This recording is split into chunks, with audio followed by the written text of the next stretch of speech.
Okay. Okay, everybody. So welcome. This is the Qigong Class 3. This is October 5th, 2020. And let's set our intentions together. So by our time together, let's have the intention that we enjoy ourselves, that we learn how to wield our bodies more healthfully and more skillfully, so that we can enjoy our lives more fully and be of service to those that need it more skillfully. May it be so. Okay, so the first class, I talked a lot about, really all of this is in pre-preliminary land. We're talking about basic structural alignments. Okay, so the first class, I spent the time talking about feet, knees, hips, tailbone, that end of the structure, right? And how gravity, we want gravity to flow through the structure well, as opposed to poorly, right? And then the second class, last week, we reviewed that a little bit, and then I started talking about the spine and how there's traction on the spine from above and from the tailbone, and the Ming Men point is back, and then up into the skull. And to my recollection, that's pretty much what we were working with through last week. So before I get into the topic for today, I'm looking for any questions or concerns anybody may have, observations, and we'll see if we can maybe spend a little time handling those before I bring up forward the new stuff for this week, if we get that far. So if you've got something you'd like to interact with me about on this subject, make a gasho and let's see who we got here. Let's see, so on, please.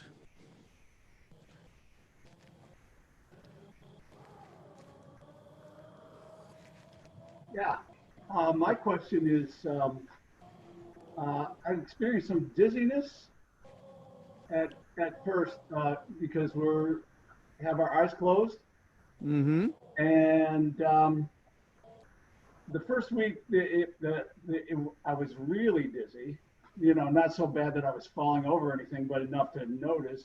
Yeah. But last week, reviewing second class, um, it was less. Yeah. So is Yeah. So let's talk about the vertigo or dizziness aspect of things. Most of the time in Zen training, it's like a big deal. Keep your eyes open, right? And there's an art to knowing how to do that and not having your eyes kind of moving all over the place when you're trying to practice Zazen. But in this case, the rationale for the eyes closed is that you want to develop your sensitivities of your internal structure. And so you have to really feel consciously into the sensation of the body at very subtle levels. And when your eyes are open, most people, that takes up a vast amount of your brain's processing power. So it's kind of like your brain is so busy processing visual stimuli that it actually dulls your feeling, okay, your sensitivity to your feeling. So when you close the eyes, imagine you wake up at night and it's completely pitch dark and you've got to go and use the restroom, and so you're feeling like where things are, and your senses of feeling are heightened because you can't see. And as soon as you find the switch, you need to turn it on, suddenly you can see the volume on your sensitivity of your skin goes down because your eyes are online now. Okay, so this is sort of part of the way we're wired, I guess, in a sense. So ideally, okay, not permanently, but ideally, you would want to have your eyes closed so that you can more readily feel the sensations inside the body. Okay, so that's why, in this case, that's what we want to do. However, if you experience undue vertigo or dizziness or something like that, in the yogic traditions, there's a thing called the drishti point. Okay, and that's where the yogi will find a point to focus on and use that point as a balancer when they're doing the asana postures that are aided by such a tool. Okay, so you can, as a provisional means, go ahead and open your eyes like you do in Zazen, let them focus lightly on a point in front if that helps you, but just realize that the preference would be that you don't need to do that, so you can pay more attention to your internal structure. Okay. And now there's a parallel reality here, actually. When people start doing Zazen, they often will say, oh shit, my mind's actually crazier now that I'm sitting. And the reality is that their mind's always been crazy. It's just they're noticing it now. Okay. And so if you're standing and you're practicing with your structure and suddenly you encounter that your structure is unstable in various ways, it's not suddenly different because you're standing there. What may be the case is you're actually tuning in to these structural maladaptive alignments in a way that you haven't before. Okay. So my advice is to stay with it and try to move towards having your eyes closed so you can more perfectly sense and feel how your structure is. And the more time you spend with it, the more used to it you'll be and the more intuitive it'll be. And then later, frankly, you don't have to have your eyes closed. You can have your eyes open just fine and you can feel very deeply into the structure of your body with no hindrance. But that's someone who's not necessarily an adept, but someone who has some considerable experience at least. So in the same way, I would say in Zazen, like, look, honestly, after you've got about a decade on the Zafu, your eyes can close. It's not a problem. If you've been practicing devoutly and astutely and with gumption, you can close your eyes and your mind's not going to wander around any place. You've gotten it kind of handled. You know what I mean? Now, if a beginner closes their eyes in Zazen, they're doomed. They're just going to drift around and not even know it, you see. So these are temporary conditions that are designed to help for a particular stage of progress and development. Does that resolve it for you, so on? Yes, great, thanks. Good, a good question. Another interaction? Any questions people have? Mark, please.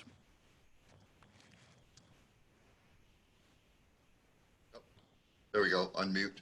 Yeah. I think it was last week. Mm-hmm. Jay, you mentioned that you noticed in the early part of this or somewhere along the line, I think it was your right foot tended to hang out to the side. Yeah, it does.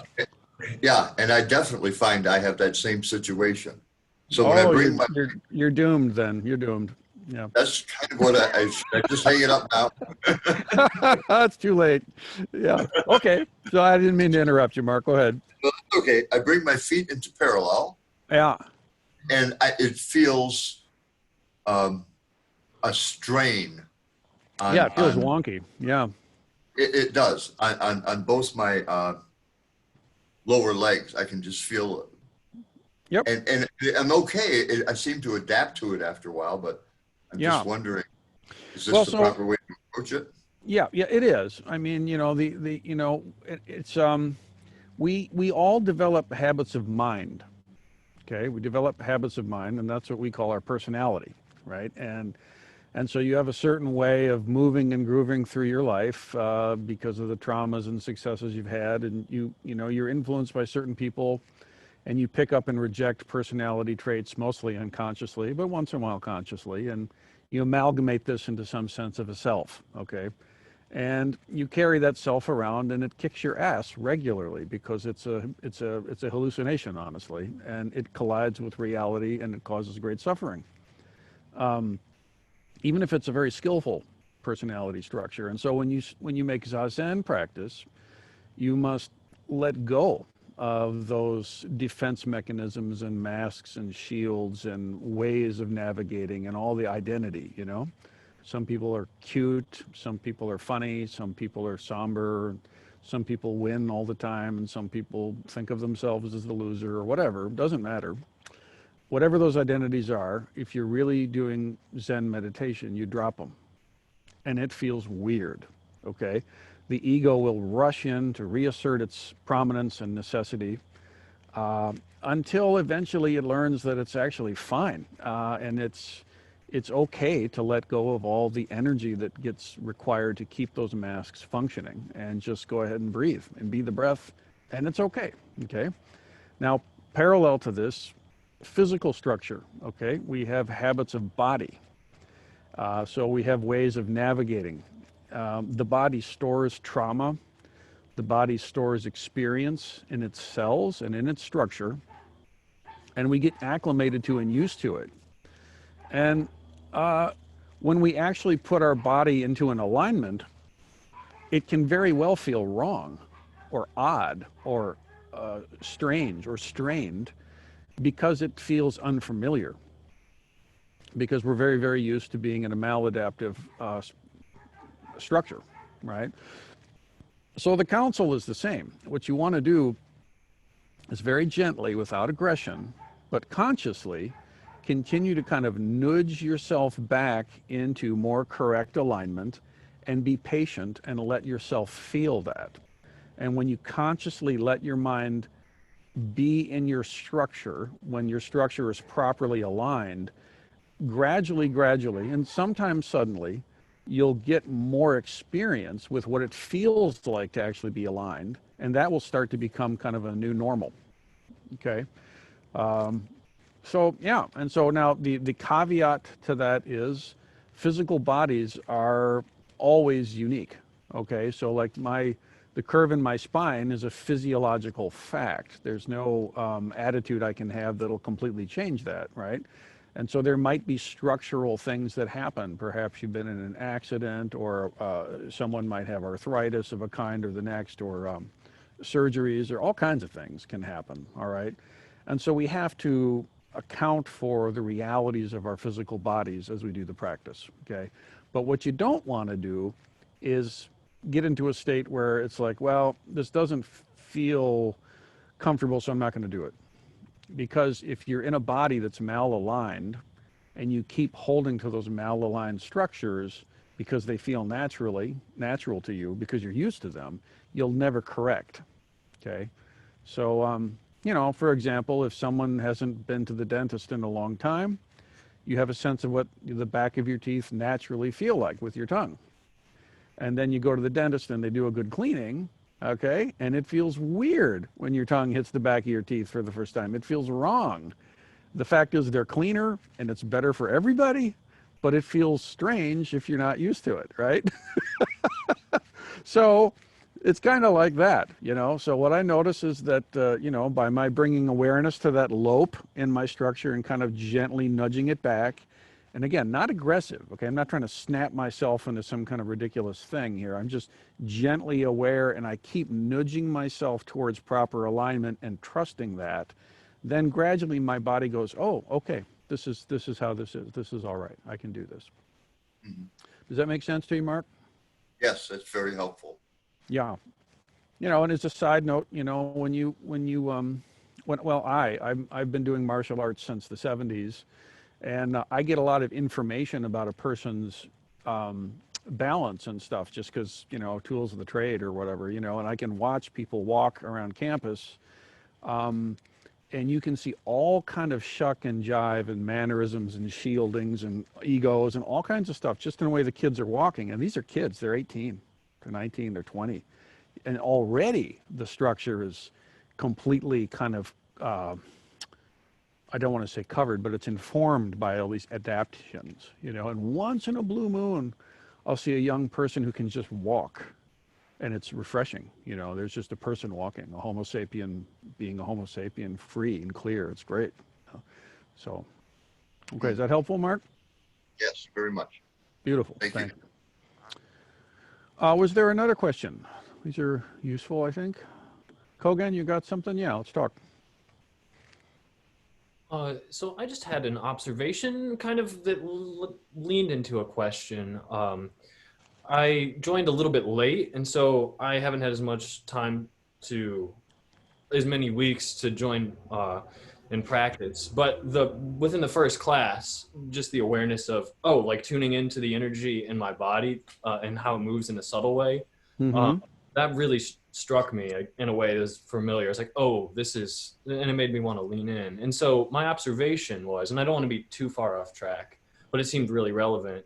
I went on a run the other day, and about a third of the way through my run, about where I'd start gassing out, I remembered just what some of the conversation that I had heard about alignment and bringing mind, and I was able to run much further when I thought about opening my structure and keeping an alignment and bringing energy up from the ground and in from and it was really interesting because I noticed, like, at points where normally, like, I have a shift where it's like, I got to get to the end so this can just be over. Like, I just noticed that and came back with awareness, and it was just really interesting to feel the stories like in my body, like familiar stories in my body about like this discomfort, and then Yeah. also have this orienting guidance to like, well, you know, regardless of it, if it's this or that, good or bad or far or near,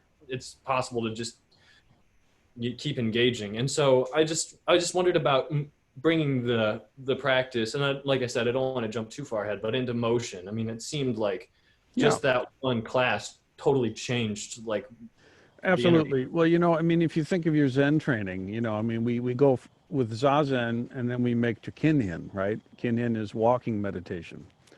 And, you know, this practice I'm introducing now of grounding, standing practice and grounding, it's kind of like a transitional practice between sitting and Kinhin, you know. Most people never think of it, but the fact is a lot of time in the Zendo, you're standing there in the Ryoban or whatever with liturgy going on, right? And that's not incidental. You know, standing is its own training and its own practice. Usually it goes unnoticed. People are thinking about other stuff or not noticing it. But, you know, sitting, standing, walking, washing the dishes, scrubbing the floors, going for a walk, and then sophisticated things like martial arts or dance or, you know, these kinds of more sophisticated applications all the way through. All of them have the thread of awareness, see? And so what I would tell you to do is when you drill into the standing practice with a lot of intention, notice what rises for you as you run and trust it, because it's automatically going to show up, you know? When you spend time feeling your structure like that in stillness and in standing, it'll transform the way you feel when you walk and move and run. Okay, cool. Yeah, fantastic.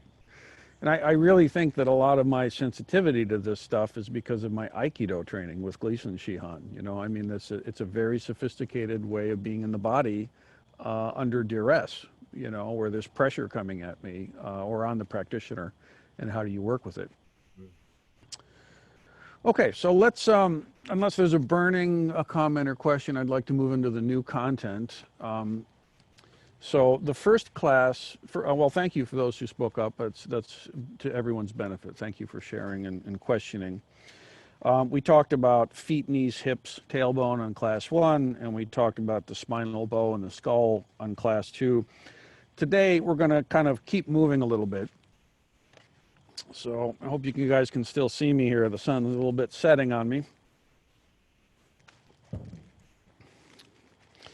Okay, so let's start with a few quick review. So when you're standing, okay, let's all stand together.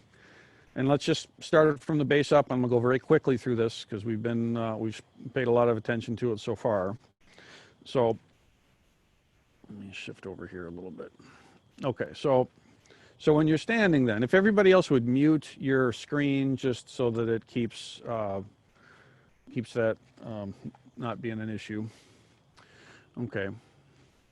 All right, so when you're standing, but get your feet parallel, right underneath the hips. Remember, you open the feet and draw the ground up. You open the ankles. The knees are soft. Your hips are right on top of the knees. You can rock back and forth slightly so that your weight is right in the center of the feet. And then tuck your bum in just a little bit so your tailbone points the weight also to the center of the foot. That tucking of the tailbone makes a stretch in the base of the spine. Take the middle of the spine and pull it back slightly, and then gently tuck the head up. So the head is gently lifted, the spine has traction, and then bring your awareness up to the crown of the head. That's as far as we've gone so far. Typically, the eyes are closed, as we mentioned. You have your tongue. Your tongue should be on the forward of the roof of the mouth, just like as in Zazen. So if you say the word tongue, where your tongue goes at the beginning of before you pronounce T, that's where you want to keep your tongue. Now, let's talk about the chest, okay? You want your chest here to be soft, Okay, the West, we have this kind of military stance where the chest is thrown up and the shoulder blades are squeezed together.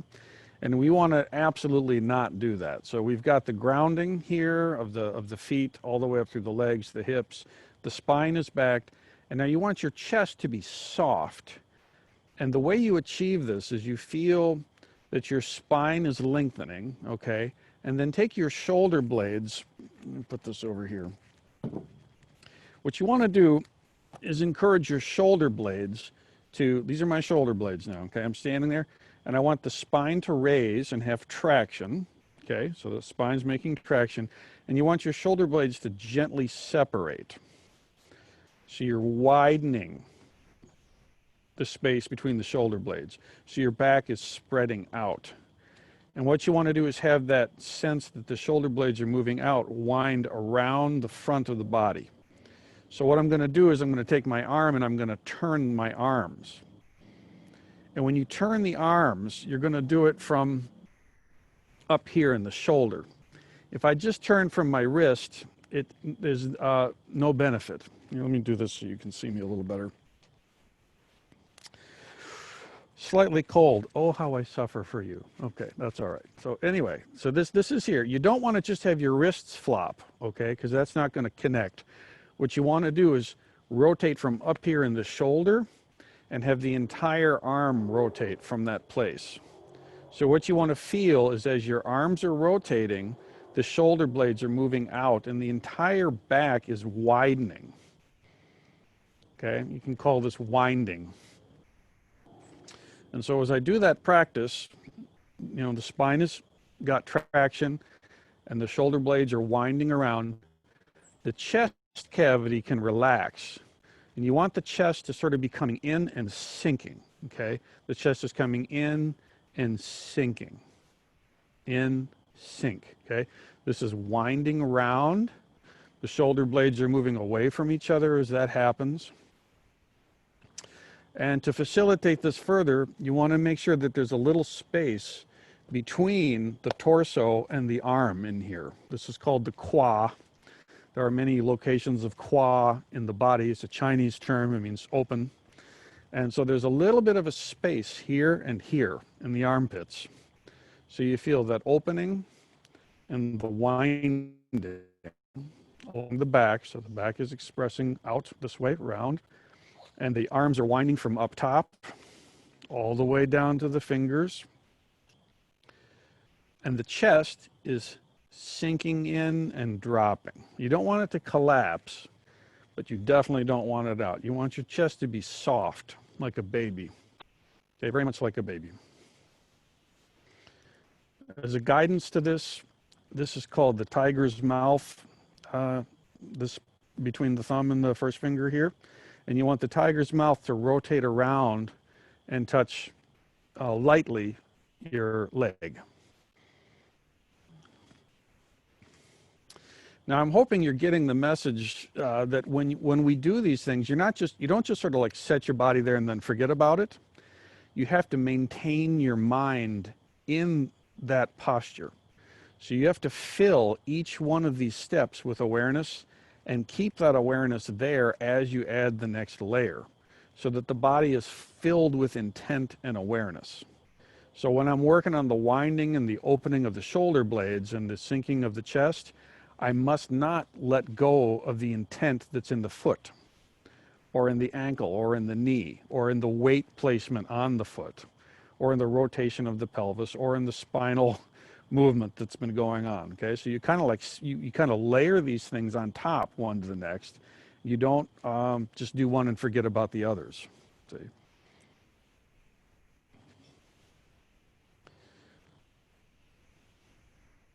So as you feel this winding, and you've got your shoulder blades coming out, right? Then you want to have the same kind of feeling with the shoulder blades, but lower, and have the back wind out. And then lower and have the back winding out. And have lower, have the back, and all the way down here, all the way down to this portion. Basically everywhere the spine is, you want to feel it winding out and coming around all the way around the back. So the whole back is winding around and coming to the front, and the front is relaxing and sinking.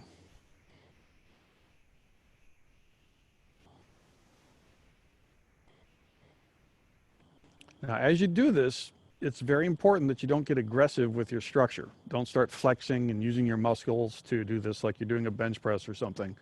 You very gently move the body, but you fill the body with awareness and intent.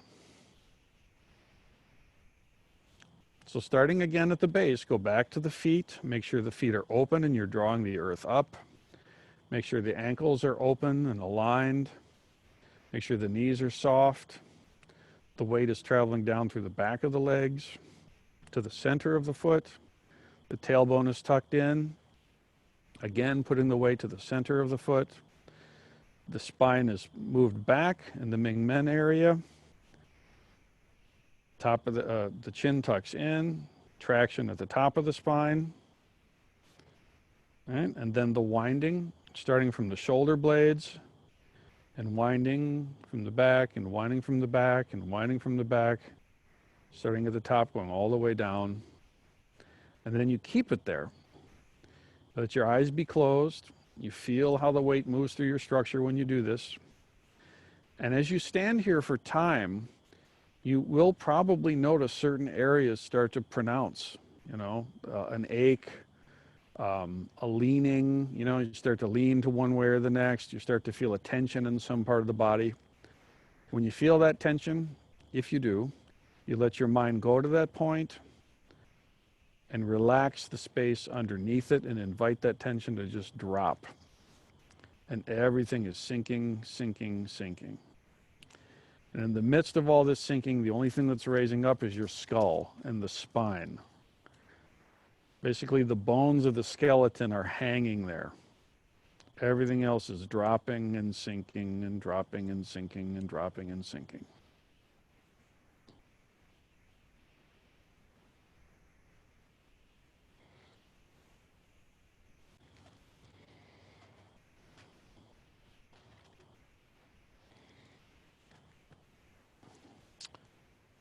Okay, so any questions about this component, this piece? I'm feeling like it's getting so dark out here that you can't see me, so I'm going to try to migrate.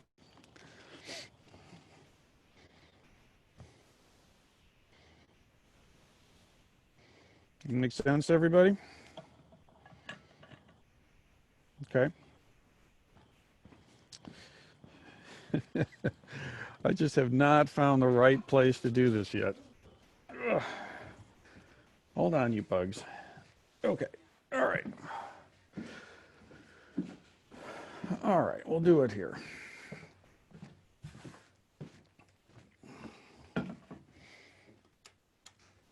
Okay.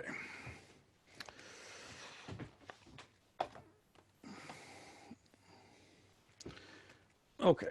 All right. Sorry, team. I wasn't expecting to do that, but there we are.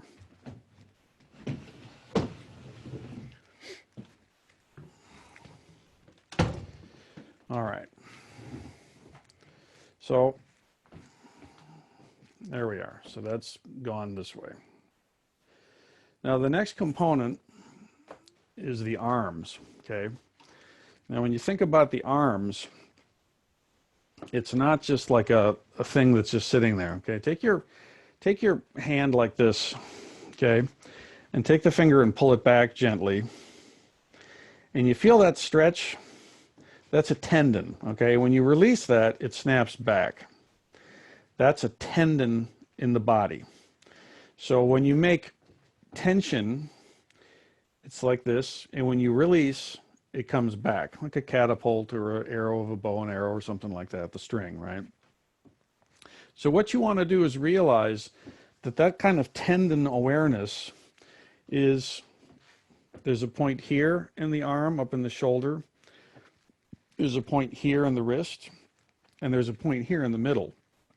And you don't want your arm to be straight and rigid, and you don't want your arm to be collapsed either. What you want, imagine that your arm is out here touching the wall, okay, so it's reaching to touch a point, and then also take your shoulder and pull it in at the same time. So your arm has a dynamic tension. It's reaching forward with the finger, and pulling back with the shoulder, okay? And you do this very gently with intent. Don't make it big Arnold Schwarzenegger kind of stuff, just gently, but factually, okay? It's not just a poem about it. You're actually doing it, okay? And then let your elbow sink, just a touch, okay? So your fingers are pulling out, your shoulder is pulling in, and the elbow is just sink, okay? That's called a bow, okay? You've just bowed the elbow. This is exactly what's happening to the spine, okay? When I talked earlier about the head turns up and the tailbone turns under and then the spine comes back, it's exactly this drop. And that's what you want in the structure. It's got to be opening up this way, right? So this arm structure is what you want to be. You want to find what that is, okay? And as you do that, you open the tiger's mouth. So when I come around here like this, my arms aren't jutted straight down, and they're not just kind of hanging there floppy. They're winding around this way. They're wrapping, but also inside this arm, there's the elbow pulling back, with the shoulder coming in and the hand going out. And again, if I didn't really lead you by the hand and show you this, you'd never catch it. Just looking at somebody practicing this, there's just no way you're going to see it. But it's not like this. The arms are not jutted down, and it's not floppy like this. They're just kind of hanging there or whatever. There's actually, the fingers are trying to go down. The shoulders are coming up and in, okay? Then they wind around. So all the muscle, all the fascia along the back is being stretched around, okay? And then the elbows very gently pull out. They go this way, just a little bit, okay? And that also goes along with the qua, the expansion between the arm and the torso. Now, when you do this right, it's kind of like, it's like everything lines up and the water just slides right down without any hindrance. Except it's not water, it's gravity. Okay, what you're doing is you're taking the gravitational weight of the earth beneath you and having its pull go right through your structure with no hindrance at all. Okay, and to do that, you need a certain amount of tension in the body.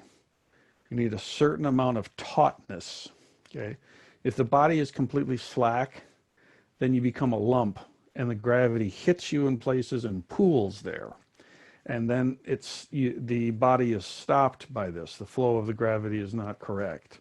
Or conversely, if you have an angle, okay, your arm is out like this or something, the chi leaks out there. And it's a disturbance in the flow of things. If you're here and you get all this lined up correctly, and then you get it all there, and then you relax while keeping that awareness, you find that gravity starts to just float straight down through you. And there can be an odd sensation of it once being incredibly heavy, but also floating. It's kind of like you start to experience earth chi and heaven chi both. Same. So both arms, the shoulder blades are coming out. All the fascia around the spine is winding forward. Then the shoulders come in. The chest is soft and sinking. The arms wrap the fascia around from the spine. Low, high, middle, low. Tiger's claw is open. Fingers are reaching down lightly. And then you bend the elbows back just a little bit. And when you touch the hand to the leg, the flow of gravity then merges together this way. There are many standing postures that all have very specific and meaningful uses. For example, this one. This is a different posture, okay? There are many postures that you'll see people doing for very specific reasons. This one here is the basic and the most important, the foundation, standing posture. Arts like Tai Chi and Aikido and other health systems of Qigong that we'll cover are basically collections of standing postures put together into a flow so that you have a movement that looks something like this. And what you actually have is several still postures being moved from one to the next with specific purpose. And we'll get to a lot of those things in time. Okay. So, eyes closed. Let's just do the procedure once. Open the foot. Invite the earth energy up. Make sure they're aligned. Open the ankles. Feel how when you open the foot, the ankle opens. When you open the ankle, the feet open. Keep the weight in the center of the foot. Let your knees be soft in the same way that we've been talking about with the arm. The knees are gently bowed. Tailbone is tucked in slightly. Rock forward or back just enough that your weight is precisely in the center of your foot. And just feel the rootedness there. And relax. You want your attention and intention to be strong and the body to be relaxed.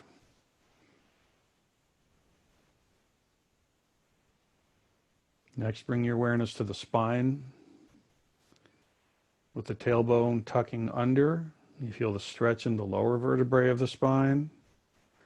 Let your mind gently go up the spine, opening each vertebrae to the Mingmen, the center of the back, draws back slightly.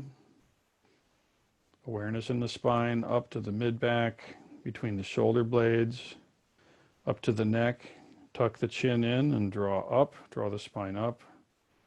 Let your awareness come up to the top of the skull. Then let your awareness go to the shoulders, round them. Feel the shoulder blades moving away. The back is widening. As you rotate the arms, feel the hands, the fingertips pulled down, shoulders pulled up and in, winding the fascia from the spine all the way around, from the high back, mid back, low back. And then finally, bow the arms slightly and feel the space between the arms and the torso.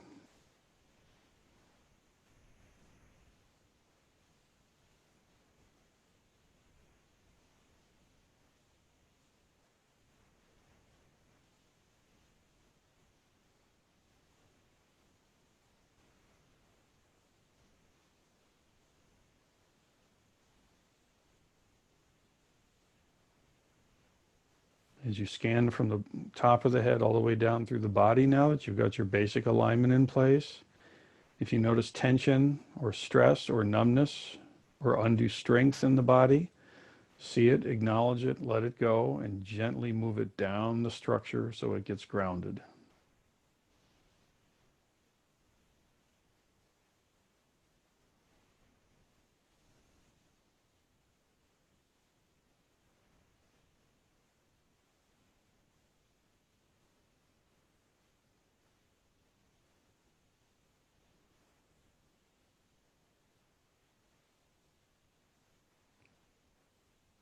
And gently let your eyes open.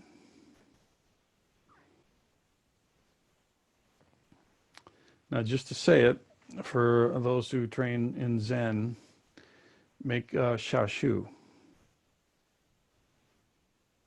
Okay, this is what your shashu should be feeling like.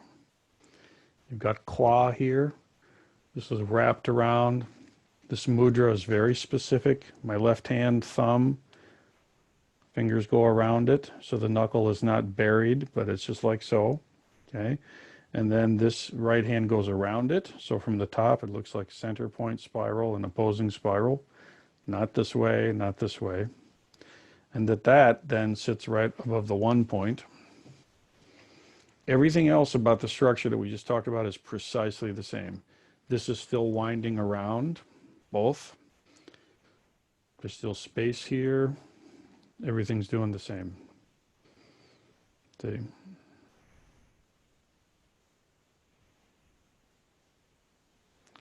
Okay, so comments or questions or perhaps a verse of poetry or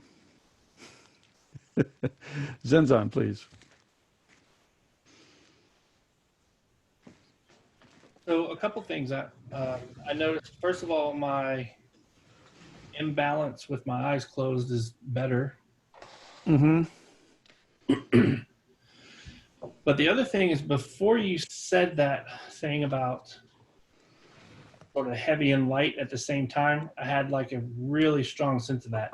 There was, and it was fleeting. It was like, but there was a split second in time maybe where my feet literally felt like bolted to the ground, to the floor.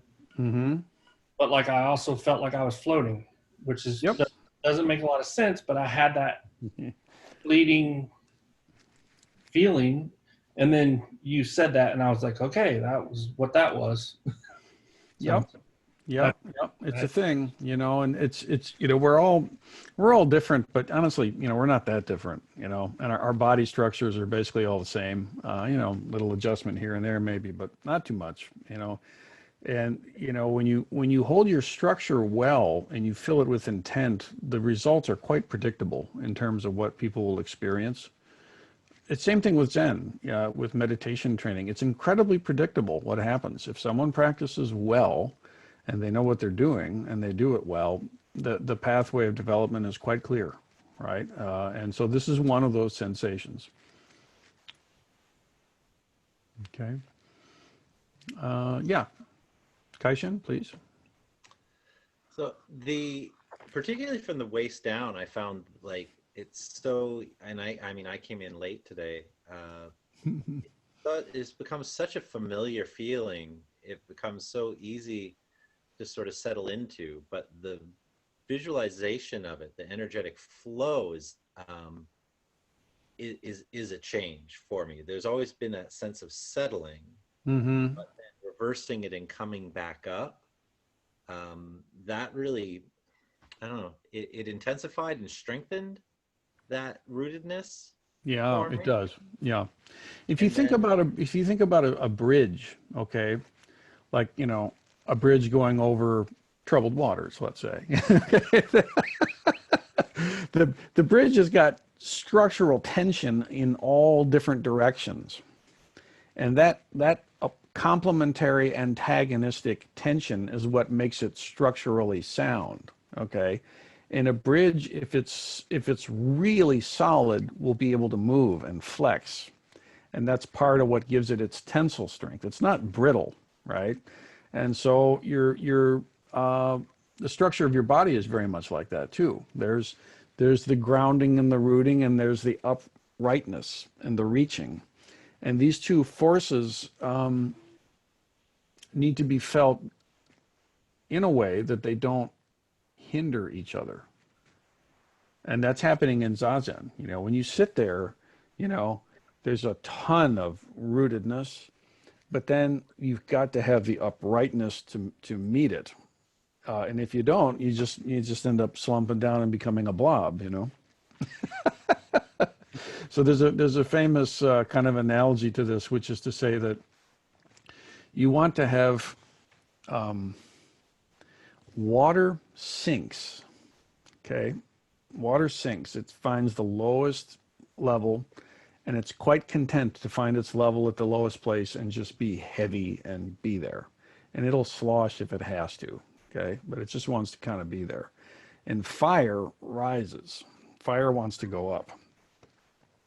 So what you want to do actually is bring the fire down and a little bit bring the water up, and so that in the center they meet. And you have, what you want is warm tea. A nice hot cup of tea. That's what you want, okay? If it's just all fire all the time, everything's rising up, and we just like a campfire, a little spark, and it goes, and it just, there's nothing grounding it. It's just, the spark flies away and burns out. This is too yang, too much fire energy, right? Too much water energy, everything is sluggish and you just can't do anything and just stopped, right? So when you make fire within water, then you have the correct balance of things, and everything actually can function healthfully. in the body. And so Zazen, you know, when you sit in the posture well, this is happening. You take the fire of your mind and put it in the water of the 1-point belly in the hara, and boom, right away, that's how it works. Okay. When you stand, it's not different.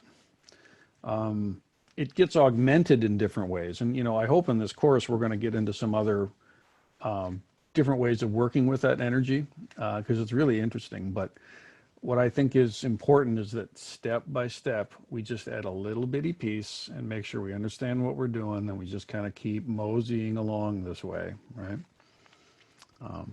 But yeah, it is very interesting. Now, you mentioned bridges, but very tall buildings work sort of the same way. They're super solid, but they have to have a little bit of sway or they wouldn't be as solid. Yep, absolutely, absolutely. Yeah, Shokai, please.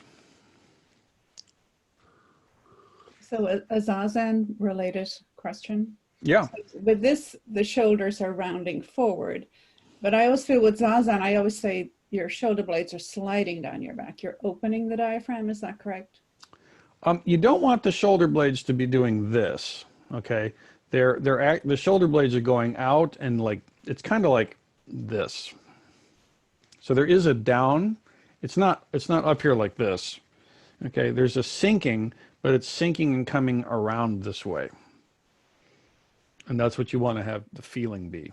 Meanwhile, the shoulders are doing that. So the shoulders are going like this, in, and then the shoulder blades are coming out and around. And you'll see this a lot. Yeah? So you're doing this in Zazen, this shoulder? Oh, yeah. Rounding? Absolutely. You're rounding your shoulders. Whereas I always said, you let your shoulders roll down your back. So you're kind of opening the diaphragm. That's not true. No, it's also true. I mean, the shoulders are, your shoulders are doing like this, okay? And then they're winding out. Try it. Go like this with your hands, okay? Go here. Shokai, like this. Okay, now these are your shoulders, okay? So round your shoulders back. So it's like going from here down into your hip pocket, your back pocket, okay? And then now turn them this way. So it comes in and round. That's what it is. Okay, so it is kind of, yes, I see it is kind of the same thing.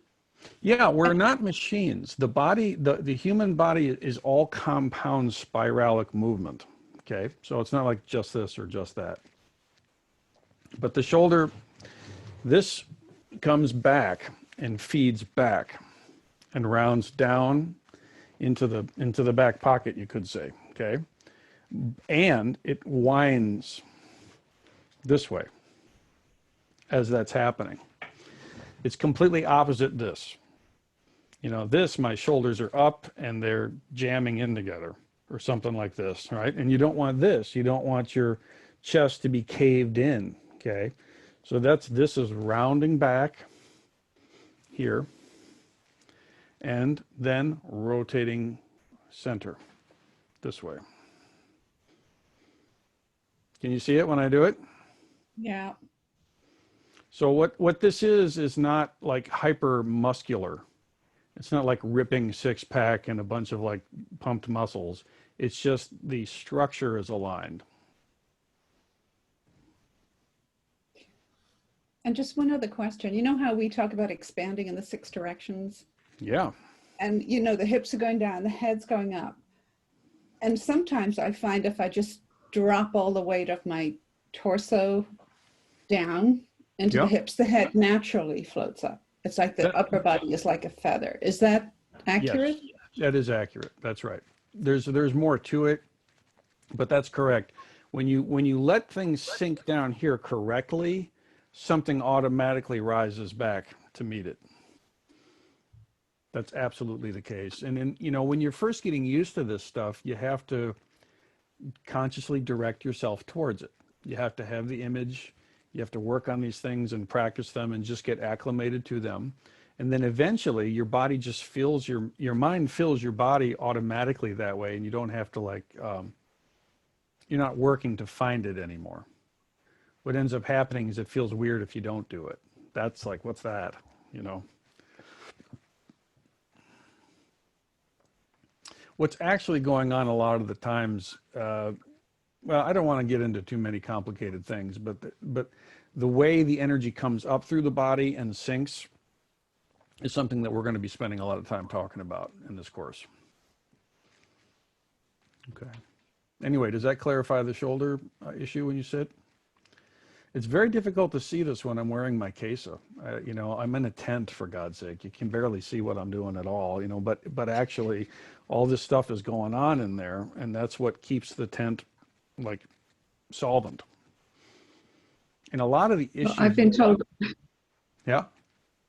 I was just going to say, I've been told I have to wear my robe when I do beginning instruction, so it would be much easier if I could. I should have a minion to demonstrate it. You know, you can have a puppet. I should. All right, anybody else? Oh, Kinko, yeah, please.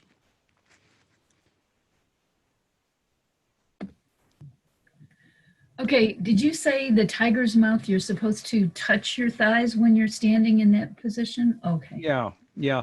It's not a requirement, but it's easiest to feel what we're trying to feel if you do, okay? You'll see people that are adepts that can do this like here with their arms kind of away, but it's kind of loosey-goosey feeling in the beginning. I think you're much better off to actually let your hands come around and touch. Okay, because the chi actually just melds that way when you do that, and it's easier to feel what you're trying to feel. And then where do you feel the space between your arms and your torso? Is it just up in your armpit? Yeah, it's here. Okay, so, and again, that's called the qua, and you want to feel that space here. It's not like literally a lot of space, you know, you're not out here like this, but there's a sense of opening in here, okay? I think next week or maybe the week after, I'm going to talk about these cavities in the body and how they open and support. So we're going to be talking more about the qua expansion. But for right now, that's enough. Thank you. Okay. Yeah, good questions. Yeah, Jesse, please.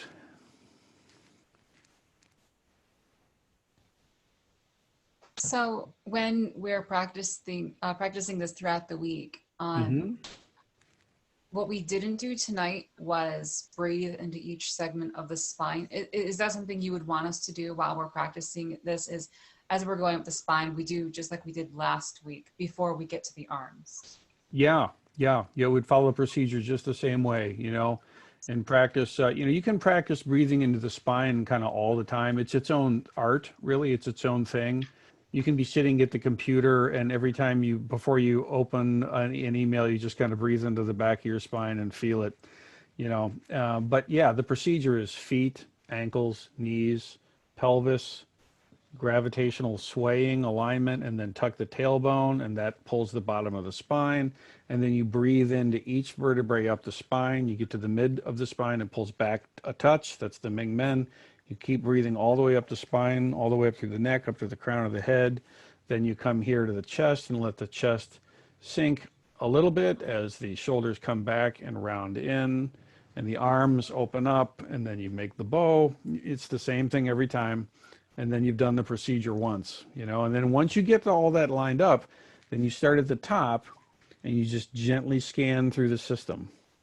And if you feel a clink, notice it, acknowledge it, let it go, and then invite it to sink down. You want everything to sink. If there's any oddness in the structure, you acknowledge it, let your mind stay there for a while, and then sink it down. And as you sink it, your spine's raising. And all this is happening when you're standing in that posture. And then if you sink all the way down, you get to the floor. Very important, go below the floor by at least as far up as your hands can go above your head, that far below the floor. You want to have your mind go down into the floor, and then you start over. Feet, ankles, knees. Does it make sense? So you're doing this kind of cycle. Okay, thank you. Yeah.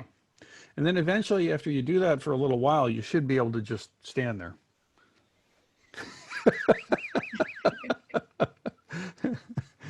You finally earned the right to just stand around. It's kind of nice, huh? All right, Kaishen, yeah. I realized you did this as kind of an aside to what we were doing, comparing it to Shashu. Could you explain that one more time? Because I just realized I've been doing Shashu wrong for just about ever. And I've been waiting for you to notice, man. I got to tell you. I got to say everything, Me too. Okay, so here you are. Okay, your thumb, you want this last joint of the thumb to be vertical. Okay, so people do this all the time and it's not right. This is here, that joint of the thumb is vertical, and then the first finger wraps around it. So it's exactly not the way you would hit a heavy bag. Okay, this is a horrible form. You make a punch like this, this is a punch, this is not a punch, this is Shashu. So this, okay? And you want to feel the wind come from the pinky finger around to the front. You don't feel the wind come from here, okay? If you take your hands like this, everybody do like this, and bend your first fingers in, and then your next fingers and your next fingers, and keep going. Just go like this, okay? And this is brain damage. This is the spirals of the body inverting, okay? Now go like this with your pinkies. This is natural. This is the natural way. A baby will grab you that way if they're strong enough, if they're healthy, okay? So you want to have this feeling, and then from the pinky comes around. Don't come here and then put your first finger. That makes tight up here, and it's all ego. Comes here, pinky fingers come around. This relates to the hara underneath. Okay, so that's that much. Good. Okay, next. So then you get that, okay, and then now the right hand slips on top of it like this. So you don't want to cover this, okay? So it's like this, like so. So to the practitioner, when you look down, you see that. It's like a spiral, like a conch shell, okay?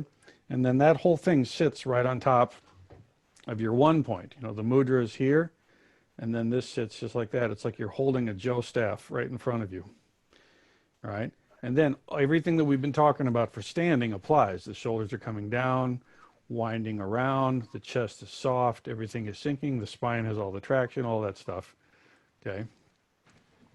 Does that make sense? Yep. It's a thing, like if you go to a Zendo where people actually know how to stand, it completely transforms the feeling in that Zendo. When human beings are upright and grounded and noble, it's inspirational, It's the exact opposite of degenerate. It's elevated, it's noble, it's elegant, it's empowering. Even for people who don't know a damn thing about what's going on, they can feel it, and it helps them. It communicates, okay? When you hold yourself well in a world that's just burning and full of crap, you help the world. You express nobility, you express dignity, you express awakened mind, you manifest compassion by holding your structure well.